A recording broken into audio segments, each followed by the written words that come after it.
जपो। भाई, हम सभी जानते हैं कुछ कुछ बातें हैं, डरते भी हैं और करते भी हैं। डर जब निकल जाता है मन से तब कुछ करते हैं। तो हमारा पाप और पुण्य का हिसाब कौन रखता है? ये सब सृष्टि के जीवों का हिसाब किताब रखता है। यमराज का एक अकाउंटेंट है, उसको बोलते हैं चित्रगुप्त। चित्रगुप्त अच्छे और बुरे कर्मों का हिसाब रखता है। मरने के बाद जब प्राणी वहाँ यमलोक में जाता है, तब उसकी बैलेंस होता है, कितने अच्छे कर्म करें, कितने बुरे कर्म करें।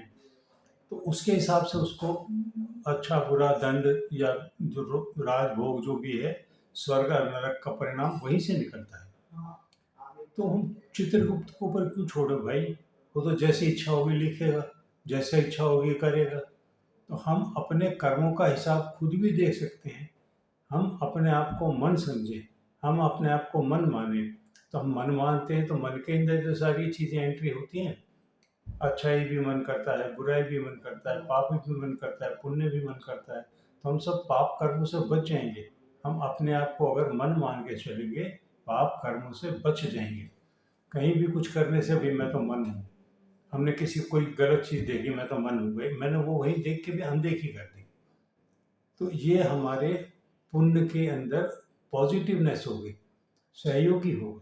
पुण्य कोई वो नहीं होता कि हम जो, चलो भी गरीबों को दान होता है, वो भी होता है, किसी को दान दी, किसी दुखिया की मदद करी, किसी को किसी भी काम में हेल्प करी, वो भी एक पुण्य है। छोटी छोटी पुण्य है। किसी बुजुर्ग का हमने सामान उठा के साइड में रख दिया, वो भी एक पुण्य है।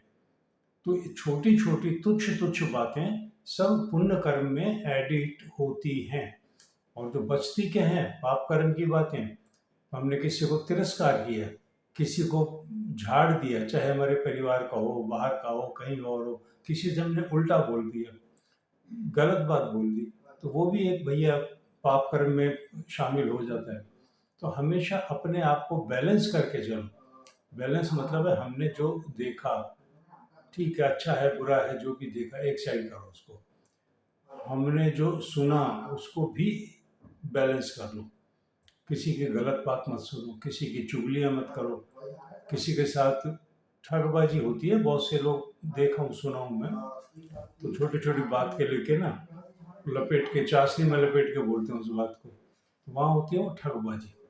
तो भाई, हम अगर मन है तो बचेंगे, उस चीज़ से भी बचेंगे। ये तो कर्मों का विधान है। हम जब तो अपना विधान खुद लिखेंगे, हम अपने चित्रगुप्त खुद बनेंगे, हम अपने कर्मों का बैलेंस खुद करेंगे, हम अच्छे और बुरे कर्मों की तरफ ध्यान देंगे, तो हमारा कभी कोई कुछ नहीं बिगाड़ सकता। हम सीधे स्वर्ग लोक क्या मोक्ष लोक तक की यात्रा भी कर सकते हैं। लेकिन हमें ध्यान देना पड़ेगा, पहले जो कर चुके, वो मान लो हमने सारे ही बुरे कर्म करे, लेकिन बुरे कर्मों को अब आगे जितनी उम्र है उसके अंदर तुम अच्छे अच्छे कर्म करें, एक एक कदम अच्छाई की तरफ बढ़ाएं भाई। तो वही चीज बैलेंस, तराजू होती है ना, तराजू में एक तरफ पुण्य एक तरफ पाप है, तो वो पलड़ा हमारा पुण्य का भारी होना चाहिए। तो बहुत सारी चीजें ऐसी होती हैं भाई जो हर आदमी जानता है लेकिन नहीं करता। कई बातें, कुछ कुछ बातें इस तरह की हैं कि जो, मैं एक एग्जांपल छोटा सा देता हूँ। किसी आदमी ने किसी आदमी को कुछ बोलना है, मान लो किसी ने कुछ गलत बात नहीं बोल सकता, वो झूठ बोलेगा, लेकिन उस झूठ की भी चाशनी लगाओ, ढंग से बोलो, तो झूठ भी हो जाए, तुम्हारी बात भी रह जाए, और कोई झूठ भी वो ना हो, उजागर ना हो। तो हर चीज का पलड़ा अपनी तरफ से भारी रखो, और हमेशा याद रखो कि मैं एक मन हूँ, मन हूँ, मन हूँ, मन हूँ। ठीक है भाई, धन्यवाद। जय हो।